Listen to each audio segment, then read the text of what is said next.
नमस्कार मित्रों। आज का मनुष्य बोलते बोलते थक गया है, पर समझते समझते नहीं। हर कोई चाहता है कोई उसे सुने, कोई उसे माने, कोई उसके दर्द को सही ठहराए। लेकिन बुद्ध कहते थे, जो हर समय खुद को समझाने में लगा रहता है, वह स्वयं को सुन ही नहीं पाता। मौन कोई पलायन नहीं है। मौन वह स्थान है जहां आत्मा पहली बार अपने आप से मिलती है। आज की यह कथा उन 5 बातों पर आधारित है जिन्हें बुद्ध ने केवल योग्य शिष्यों को मौन में समझाया।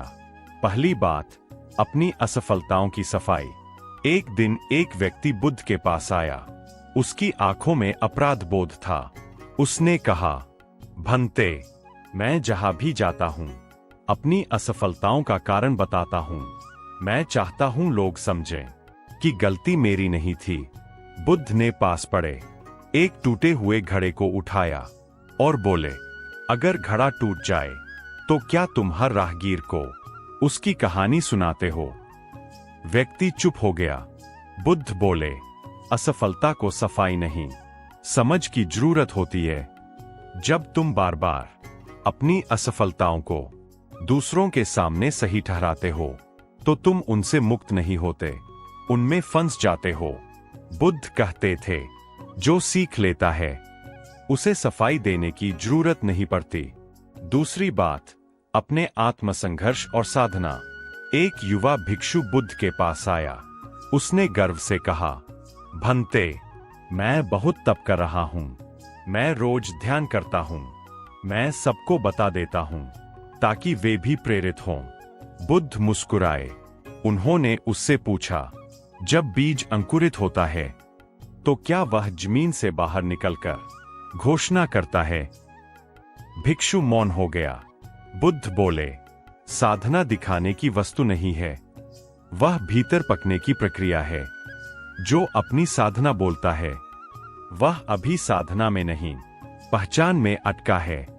तीसरी बात, अपने क्रोध और नकारात्मक भाव। एक गृहस्थ बोला, भंते, मुझे बहुत गुस्सा आता है। मैं सबको बता देता हूं कि मैं ऐसा ही हूं। बुद्ध ने जल से भरा कटोरा उठाया और बोले, अगर यह जल हिलता रहे तो क्या तुम इसमें अपना चेहरा देख पाओगे? गृहस्थ बोला, नहीं भंते। बुद्ध ने कहा, क्रोध भी हिला हुआ जल है। उसे बोलने से नहीं, ठहराने से समझा जाता है। हर भावना को तुरंत व्यक्त करना सत्य नहीं होता। कुछ भाव मौन में ठंडे होकर ज्ञान बनते हैं। चौथी बात, अपनी तुलना और ईर्ष्या। एक युवक बुद्ध के पास आया। उसने कहा, भंते, मैं देखता हूं दूसरे आगे बढ़ रहे हैं और मैं पीछे रह गया हूं। मैं यह बात सबको कहता हूं। बुद्ध ने 2 मोमबत्तियां जलाईं, एक बड़ी एक छोटी। फिर बोले, क्या छोटी मोमबत्ती बड़ी से शिकायत करके ज्यादा रोशनी देने लगेगी? युवक चुप रहा। बुद्ध ने कहा, तुलना बोलने से नहीं, दृष्टि बदलने से समाप्त होती है। जो अपनी ईर्ष्या बोलता है वह अपनी ऊर्जा खुद ही जला देता है। 5वीं बात, अपने जीवन का अंतिम लक्ष्य। एक शिष्य ने बुद्ध से पूछा, भंते, मुझे जीवन में क्या पाना है? मैं सबको बता देता हूं, फिर भी शांति नहीं मिलती। बुद्ध ने आकाश की ओर देखा और बोले, पक्षी उड़ने से पहले दिशा नहीं बताते, वे भरोसा करते हैं।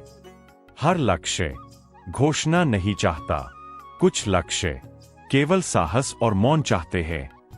बुद्ध कहते थे, जिसे पथ पर विश्वास है उसे भीड़ की स्वीकृति नहीं चाहिए। मौन आत्मा का विश्राम। मित्रों, हर बात बोलना ईमानदारी नहीं होती। कभी कभी मौन ही सबसे बड़ा सत्य होता है। बुद्ध कहते थे, जो अपने भीतर स्थिर हो जाता है उसके शब्द स्वयं कम हो जाते हैं। अगर यह कथा आपके मन में ठहर गई हो तो इसे तर्क मत बनाइए, इसे अभ्यास बनाइए। क्योंकि शोर से दुनिया बदलती है, पर मौन से मनुष्य बदलता है।